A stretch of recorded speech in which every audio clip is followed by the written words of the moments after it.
Hi friends, எல்லோரும் எப்படி இருக்கீங்க? நல்லா இருக்கீங்களா?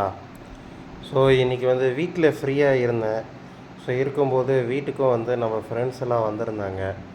ஸோ அப்போ கிரில் சிக்கன் செய்யலாம் அப்படின்ட்டு டக்குன்னு ஒரு ஐடியா ஒன்று வந்துச்சு. ஸோ அதனால் உடனே போயிட்டு கோழிக்கறி கடைக்கு போய் கறியெலாம் வாங்கிட்டு வந்துட்டு ஸோ அடுப்பு வந்து பற்ற வைக்க ஆரம்பிச்சிட்டோம். ஸோ எல்லாருமே இதுக்காக தனியாக ஒரு அடுப்பு அது மாதிரி செஞ்சு வச்சுருப்பாங்க. நான் வந்து அப்படி பண்ண மாட்டேன். எங்கள் வீட்டில் இருக்கக்கூடிய ஒரு பழைய அன்னக்கூடையை எடுத்து வச்சுருக்கேன், அலுமினியம் அன்னக்கூடையை. அதுலேயே கறிகளை போட்டு நெருப்பை வந்து பற்ற வச்சுருவேன். ஸோ இந்த மாதிரி ஒரு அன்னக்கூடையில் பற்ற வைக்கும்போது என்ன அப்படின்னு பார்த்தீங்கன்னா, நமக்கு ஒரு அட்வான்டேஜ் அப்படின்னு பார்த்தீங்கன்னா, நெருப்பு வந்து காற்றுல அவ்வளோ சீக்கிரம் வந்து அணைஞ்சிராது. அதே போல் வந்து பார்த்திங்க அப்படின்னா, அனலும் வந்து மொத்தமாக வந்து நம்ம கறிக்கு வந்து அழகாக வந்து கிடைக்கும். ஸோ அதனால் நான் இந்த மெத்தடில் தான் வந்து எப்போவுமே கிரில் சிக்கன் வந்து பண்ணுவேன். ஸோ நம்ம கிரில்லை வச்சு ஃப்ரை பண்ண ஆரம்பித்தாச்சு.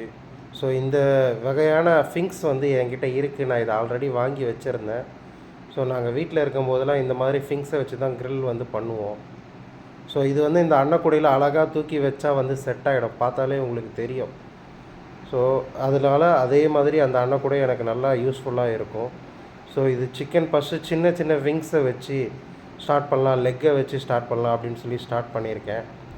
ஸோ ஸ்டார்ட் பண்ணி கொஞ்சம் கொஞ்சமாக வந்து அதில் வந்து பட்டர் விட்டு நல்லா வந்து பாயில் பண்ண ஆரம்பித்தாச்சு. ஸோ இந்த சிக்கனை எடுத்தாச்சு. ஸோ இது வந்து பார்த்திங்கன்னா ஒரு முழு கோழியே கூட வந்து அப்படியே வச்சு வந்து ஃப்ரை பண்ணலாம். ஸோ ஃபஸ்ட்டு 2 சிக்கன் லெக்கு வச்சு ஹீட்டில் நல்லா வந்துருச்சா அப்படின்னு வந்து டெஸ்ட் பண்ணிட்டேன். ஸோ அது டெஸ்ட் பண்ணி அது நல்லா வந்த அப்புறம் ஒரு ஃபுல் சிக்கனையே அப்படியே எடுத்து வச்சு ஃப்ரை பண்ண வந்து ஸ்டார்ட் பண்ணியாச்சு. நம்ம கிரில் பண்ண வந்து ஸ்டார்ட் பண்ணியாச்சு. ஸோ இது உங்களுக்கு தெரிஞ்சிருக்கும், ஒரு சைடு எந்த அளவுக்கு நல்லா வெந்திருக்கு அப்படின்றது இந்த வீடியோவில் உங்களுக்கு பார்க்கும்போதே அது தெரிஞ்சிருக்கும்.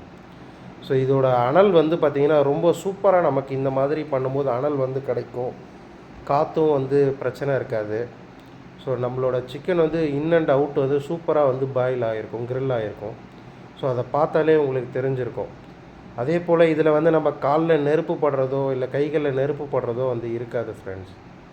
ஸோ நீங்கள் ஃப்ரீயாக இருக்கும்போது என்ன பண்ணுவீங்க, அண்டு வீட்டுக்கு கெஸ்ட் யாராக வந்தால் என்ன விதமான டிஷ் பண்ணுவீங்க அப்படின்னு சொல்லி கமெண்ட் செக்ஷனில் சொல்லுங்கள். ஸோ நான் எந்த மெத்தடில் பண்ணியிருக்கேன், எப்படி பண்ணுறேன் அப்படின்றது இந்த ஃபுல் வீடியோவில் உங்களுக்கு பார்த்தாலே தெரிஞ்சிருக்கும். அழகாக நம்ம சேரை போட்டு ஒரு ஓரமாக உட்காந்தோமா, அன்னக்கூடையில் நெருப்பை வச்சோமா, சூப்பராக வந்து கிரில் பண்ணி முடிச்சுட்டு நல்லா சாப்பிட்டு ஜாலியாக இருக்கலாம் ஃப்ரெண்ட்ஸ். ஸோ நீங்கள் ஃப்ரீ டைமில் என்ன பண்ணுவீங்கன்னு கமெண்ட் செக்ஷனில் சொல்லுங்கள். Bye bye friends.